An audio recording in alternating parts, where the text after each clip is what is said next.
Marches, strikes, sit-ins, walkouts. These are all the ways in which many kids in American history have diligently fought for justice, as recounted in Michael G. Long's Kids on the March. Spanning from the March of the Mill Children in 1903 all the way to the George Floyd protests in 2020. This collection of real-life stories gives kids and young adults the opportunity to see passionate ideas put into action in the fight for human rights. And I do believe that we need to teach our kids about their right to speak out, about their right to protest when they feel as if they have been wronged. These depictions tell emotional stories of kids with courage, determination, and a message for the world to hear. Any kid can be an activist. Want to know how? From an early age is when you start to learn what it means to be autonomous and what it means to express your needs. Witness high schooler Annabella Seeger, young community activist Ishmael Moore, and author Michael G. Long discuss the who's, where's, whens, and hows of being a fighter.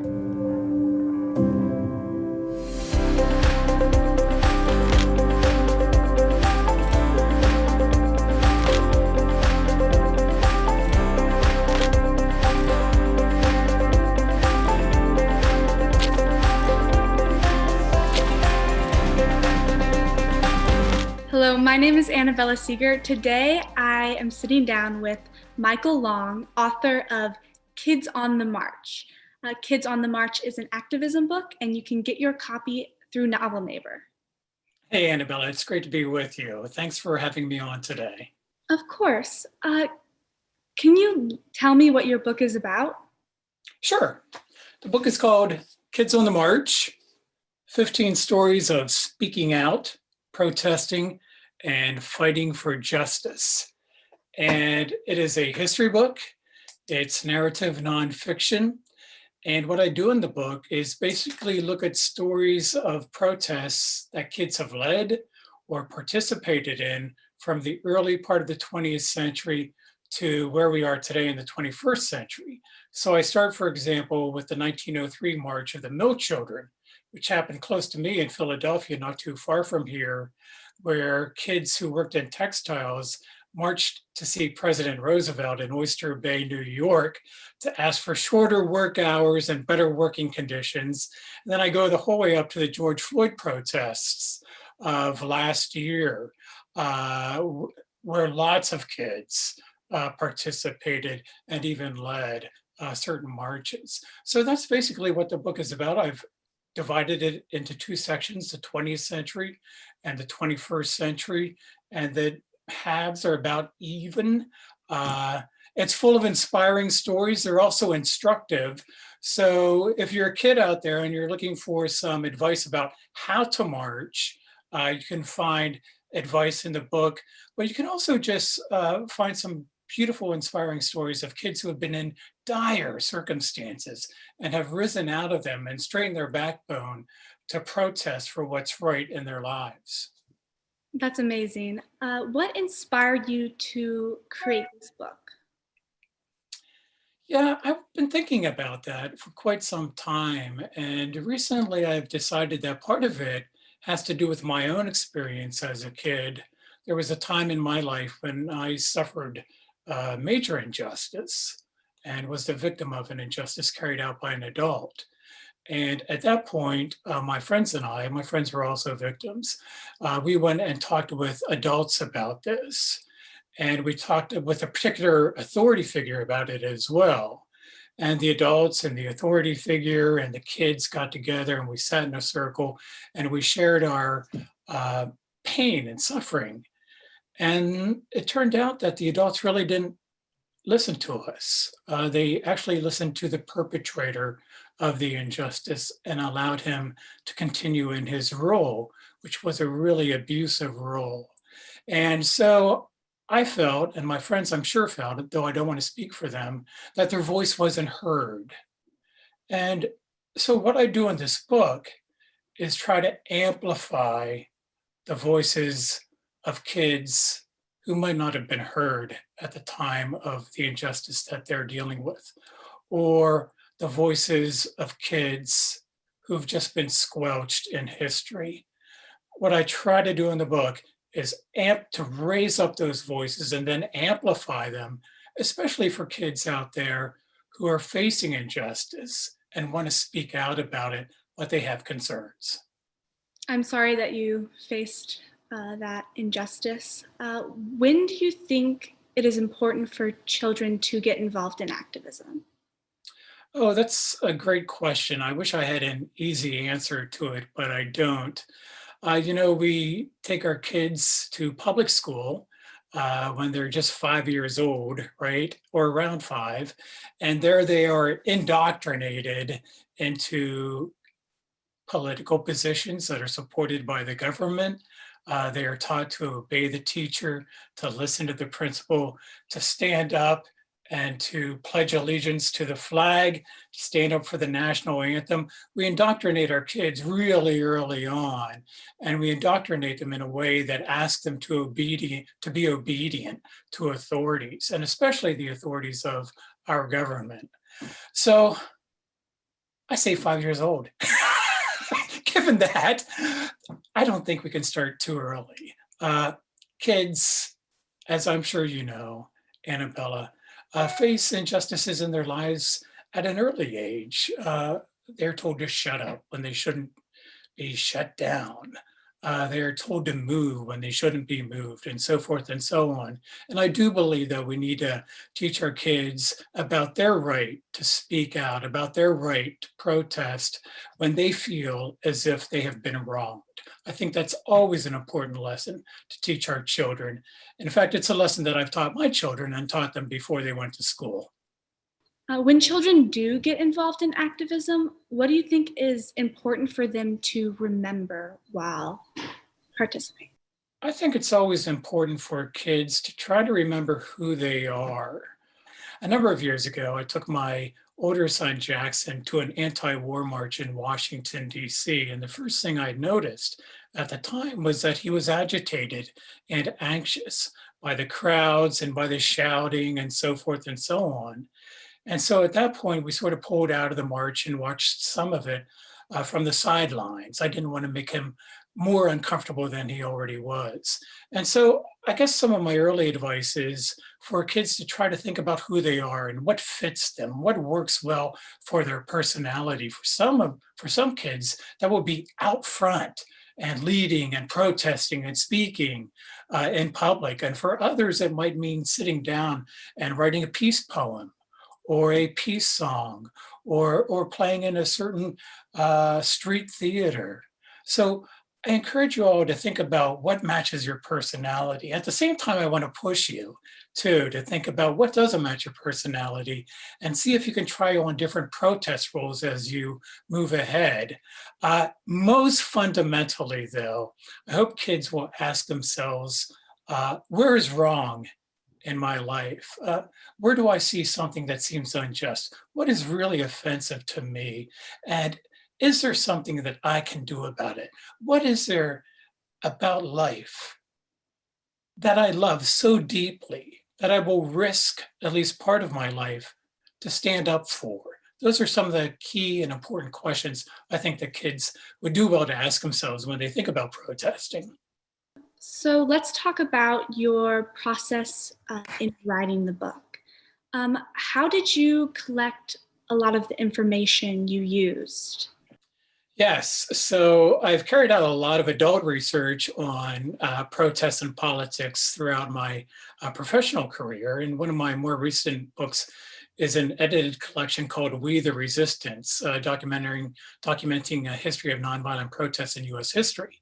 And when I did that, I gathered lots of stories of nonviolent protest from pre-colonial days to contemporary politics. And along the way, I kept finding stories of kids who were involved in significant major protests.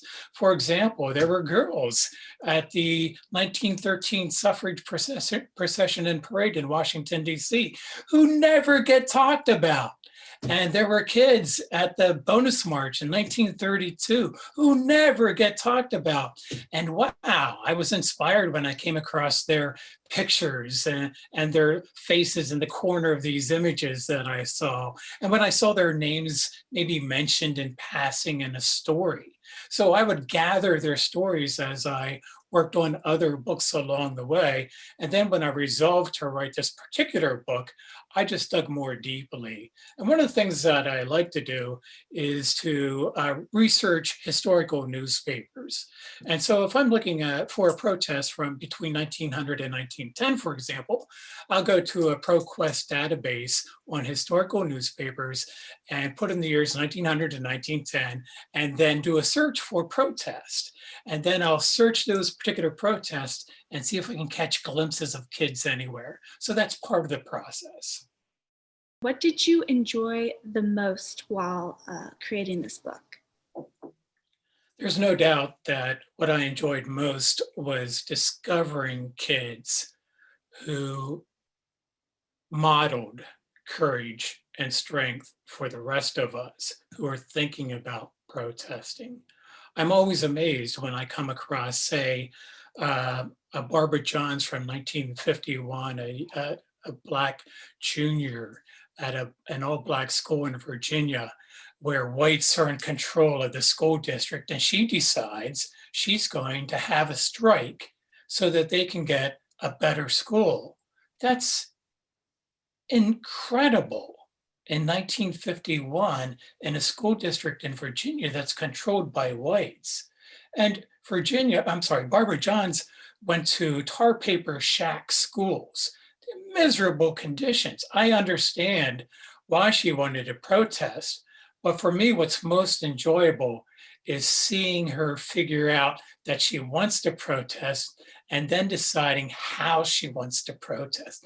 I love the movement from a stooped back to a really straight back. I love watching the evolution of that movement. And so when I see Barbara Johns straightening her back, that's a highlight in my whole life, not just in the writing of this book. What stories in the book really speak to you? Of the many stories that speak to me in the book, the one that speaks loudest, perhaps right now, is the one about the March for Dreamers. And dreamers are kids who have been brought to this country by parents who have been undocumented. And so they're not documented themselves. And they dream to be documented and to become citizens of the United States. And many of them have been here for years and years, and they don't know the country from which their parents came and migrated. And when I read about their stories and the fear that they have of being sent to their home country, which they never experienced, I'm flabbergasted. I've never had that type of fear. And what it is a fear of being homeless in some ways, of being without one's friends, without one's supportive network, without one's school, without one's high school. That's being without one's anchors, right? It's being moorless. It's being without one's compass. And I've never been in an experience like that. And I think I find their experience of that to be some of the most moving parts of the book in terms of what really pulled at my heartstrings. And then seeing these undocumented kids, these dreamers, going out on public streets openly when they know that the government might snatch their parents at any moment and might snatch their families at any moment, is just remarkable. It's remarkable to see them coming out of the shadows that I think a lot of undocumented people live in and into the bright sunshine and still protesting for a life here. Wow. To me, that's incredibly inspiring. While reading the book, I noticed that during the first half, a lot of it was more historical, And I realized that I really hadn't heard many of these stories in school. Do you think that schools should do a better job covering protests and children in activism? You have asked the right person for this question. When I went to school, the US history I learned was mostly a history of going from war to war to war to war. And the heroes were largely presidents, people who achieved great power in the United States, and generals in the course of the history of wars. And I think that's so unfortunate. I really do. I think that that is history that's told from above, from the people who have won the battles and won the victories, are in power. But there's so much colorful history that's on what we call the underbelly of history and to the margins of history and beyond the margins of history. And I think in those places, we find some of the strongest characters who have made the United States as great a country as it really is. And for example, the dreamers, who are, I think, in many ways beyond the margins, uh, have incredible stories to tell. And they have stories to tell not only about their fear, but about their deep love for the country and about the ways that they want to be united with the rest of the country. And that can serve US history books really well, because what US history books try to do, whether we realize it or not, is they try to give us a common story around which citizens can gather and celebrate the national life together. So there's something called civil religion. I don't want to get into it too much, but there's a way that we are taught to see our country as something that we need to extol and to look up to. And what school districts do, and what all public schools do, is that they give us rituals to participate in that elevate our country. For example, pledging the allegiance to the flag. And the stories they tell through education, especially history, are stories of celebration. We won World War I. We won World War II. We beat England in the Revolutionary War. The North beat the South. And do you see what I mean? And I think stories from the margin can serve a similar role in bonding us together. The challenge, though, is to broaden our perspective of who belongs and who doesn't belong to these United States of America. And what I think Kids on the March does is try to broaden our perspective of who is a really important person in US history: kids who have protested. And if you want to look even deeper, find those kids who didn't have the courage to protest. And there you'll find some even more powerful stories, I think. Tell me about what lessons you want those who read Kids on the March to take away. I think one of the more important lessons that all of us need to remember, and especially kids, is that you might not feel like it, but you have power and you have it within you. If you think of your school with me and you think of the power in your school, you might think of a pyramid, and you might think of the principal at the top and the teachers near the top. And indeed, they have power, right? They grade you and they can discipline you and even suspend you. But look who's on the bottom here: the kids, right? And have you ever participated in a human pyramid? What happens if those on the bottom start to pull out? The top topples. Don't you love that?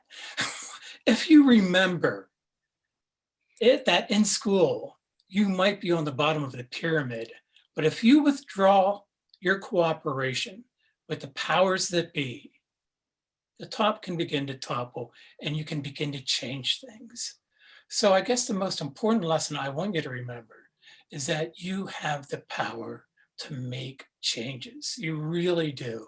No matter how strident your principal is in discipline, or no matter how strict your teachers are, if you have an injustice, you can change that.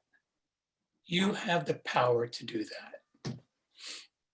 What advice do you have for people who want to get involved in activism? It takes some courage, but I think the best thing you can do if you're thinking about becoming involved is finding a friend or a family member and just letting that out, speaking that out. I'm thinking about getting involved. I'm feeling as if I should get involved, and I'm not quite sure what to do. And just initially begin conversations with those who have already participated in protests. You know, you don't need to reinvent the wheel. That's why I'm here. I'm helping you learn, I hope. And that's why you're talking with me, Annabella, so I can learn from you as well, what you feel about the book and maybe some things that I can change along the way. We learn from each other, right? And so if you're thinking about protesting and you're not quite sure, find somebody who has already and just have a conversation with them. It takes courage, by the way, to say that you would like to protest because you have been so schooled in obeying authority. So to break out of that mold, to break out of the mold of the person who sits in the desk and obeys the teacher all day or who obeys the principal all day is really difficult to do. But I encourage you to do it if for no other reason than there's always an injustice out there that needs to be fought.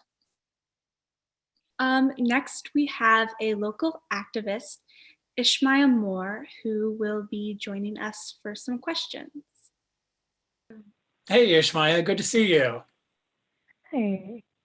Ishmael, what is your activism centered around? What do you focus on?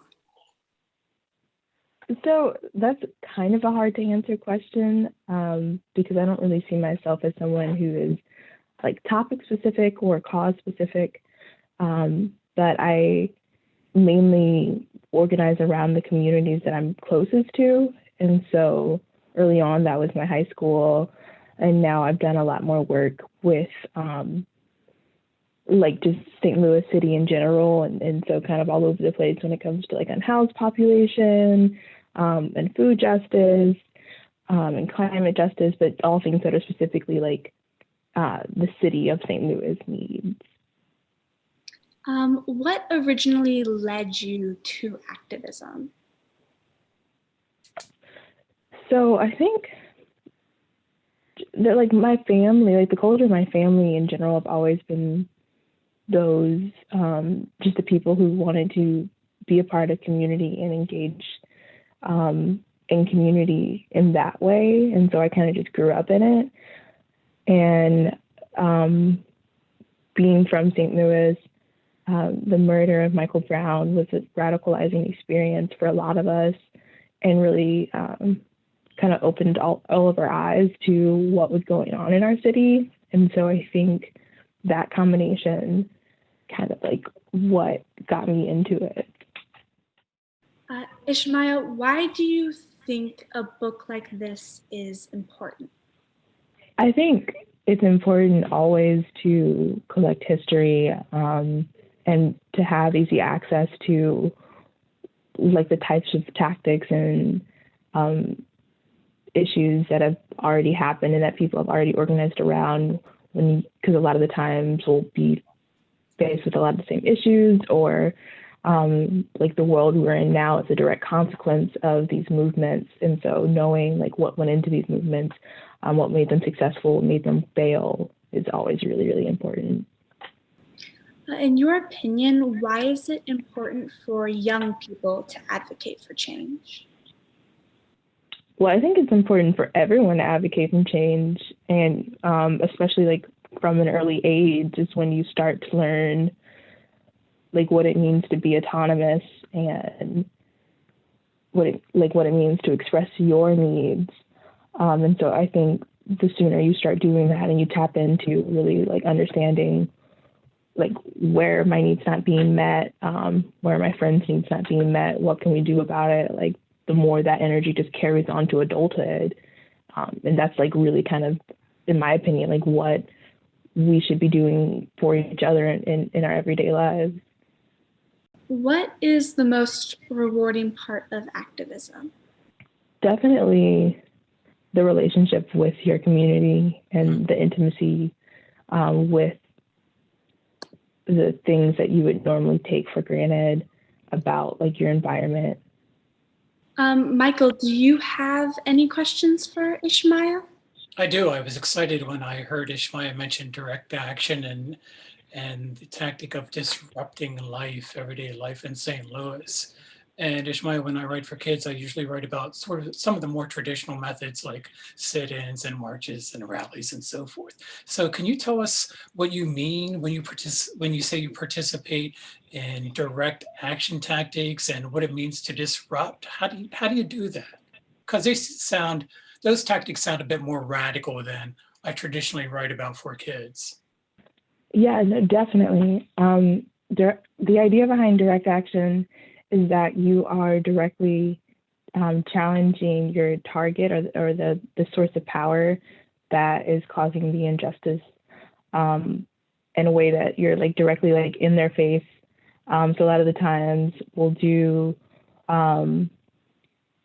like call campaigns where, say, for example, during the protest this summer, the police were using buses from a private contractor to bus the riot cops to the protest.